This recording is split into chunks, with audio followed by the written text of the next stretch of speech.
Yo, what's up, everybody? This is Alex Rome, from AlexRomeSound.com. And today, we're going to talk about progressing a song, different melody usage, the verses in songs, bridges, and choruses, and how you can progress a song. And the project we're going to be working in is a project Baywood and I started. If you don't know Baywood, he's my buddy. We started this project at his house. It's the Better Not remix.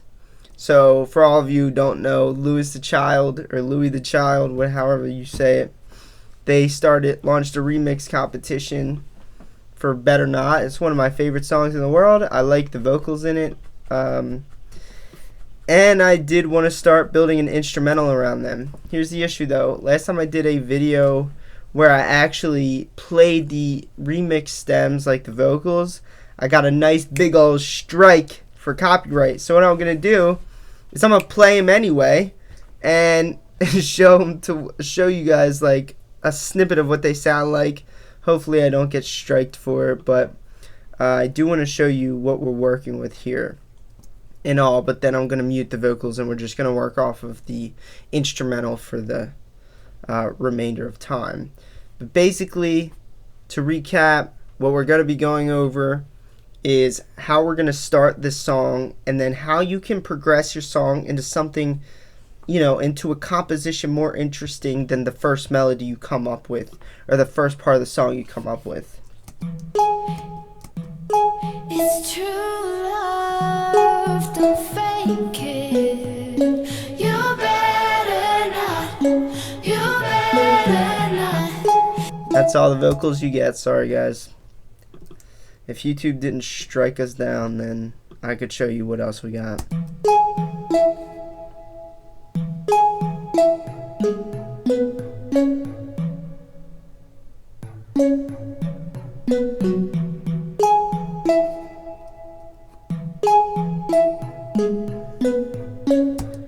So basically, the way this is gonna go, I want you to look at it like this, because this is how every song is written. Every song, doesn't matter what genre you're in, doesn't matter what you're doing, every song is written like this.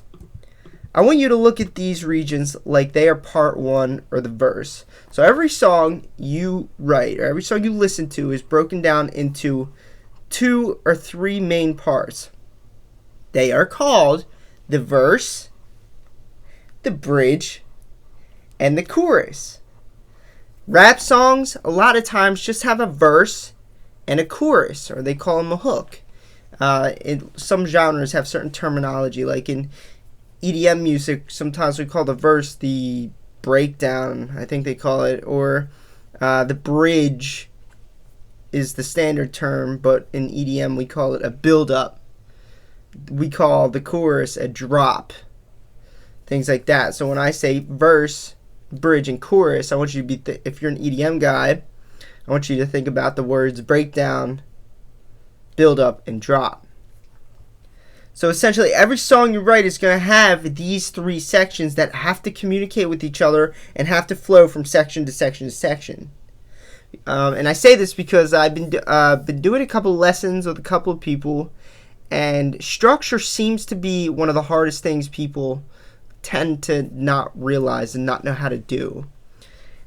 And so what they end up doing is they kind of like have the shotgun effect, where they just shoot all of this cool melodical stuff and all these cool drums, in a line, and they shoot it down the grid, and there's no apparent structure whatsoever. So the way you could kind of do this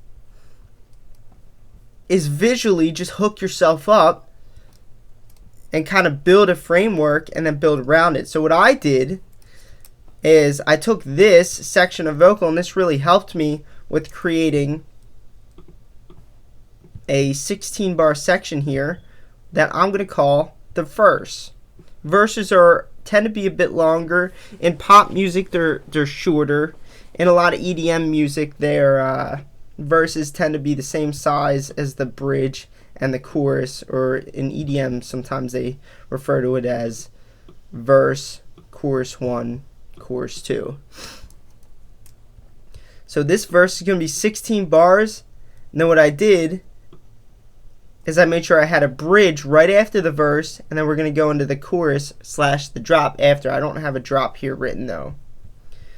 And the point of that is so I know what's going on. Another structure idea could be going verse, then the chorus, and then bridge, which is like that come down after the drop. EDM, that's not really popular though. That's more of like a pop structure, going from verse to chorus and then bridge. Basically, what my job is now that I have an idea of what I want to do, which is start out with the verse and then go into the bridge and then go into the chorus, I know what to do. I can line myself up. So here's melody 1.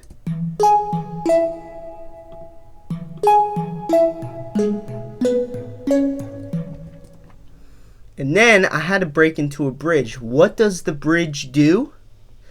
This is what a bridge does. A bridge helps you go from the verse, or helps you transition from the verse to the chorus or the drop. That's what the bridge does. So what does that mean? Well, you need to take your energy from the verse and say, okay, it's chill. Right now it's chill.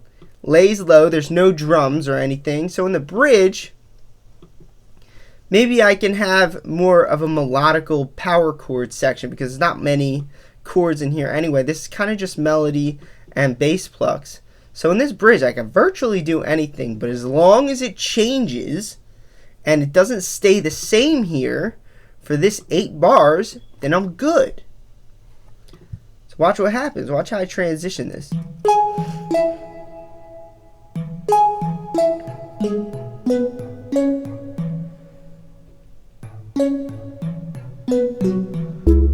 You can figure it out, figure it out. Shit. Figure it out, figure it out. You can't figure it out, figure it out. You can't figure it out, figure it out. And then basically, like, they're going to be the main vocals, but maybe we could have some background things. I wanted it to be minimal though, but you kind of get what's going on here. So the entire bass line structure actually changes when we hop into here, and then the chords become more powerful. A cool thing that you can try to do, and I would highly recommend trying this like in a practice project or something, is maybe have a 16 bar verse that's very minimal, maybe just drums and a bass line, and then when you get to a bridge, start making some power chords. So these power chords, get rid of that bullshit. These power chords, they look like this. They hit the strongest notes that you could hit in a chord, which is the maybe this is 7 semitones up from this bass line. So realistically, if this bass line was right here, this would be that 7 semitone note structure, and then we have the triad in the middle right there. So basically, now the purpose of this composition, let's look at it as a composition. We can't just look at it as an EDM song anymore because we're writing the music now, we're writing the song. The way this is going to go is we're going to start minimal, and then we're going to introduce some power here, some emotion here, and then in the drop, this is where all the drums and the bass are going to come in, and all the power chords are going to come together and explode in this chorus. The purpose of the chorus is the highest point in your song. So when you start here, when your song starts here, your job is to progress all the way through here, get bigger, bigger, bigger, more emotional, bigger, start bringing other shit in. And then we go into the peak of the song, which is right here. And if your structure's right, then you'll be good to tone down and go back down. Start at a low point, at a chill point. And so the best way to do that is just visually set yourself up. So just looking at this, it doesn't matter where I'm coming from. If I open this project and this is what I saw, I see something here, and then a new section here, and then a new section here. See, this is all sectioned off. Even these vocals, they stop here, and then they change for the bridge, and that's totally normal. You want your vocals to change for the bridge. And then we go into a new section here. So we got section 1, section 2, section 3. That's verse, bridge, and chorus. Become very, very, very familiar with those sections, and you'll write songs like a god, basically. If you guys enjoyed this video, took any value from it, give me a thumbs up, comment your thoughts in the comment section below, and go ahead and subscribe and turn on the little notification bell so you can get notified every time I make fire. Peace out, guys.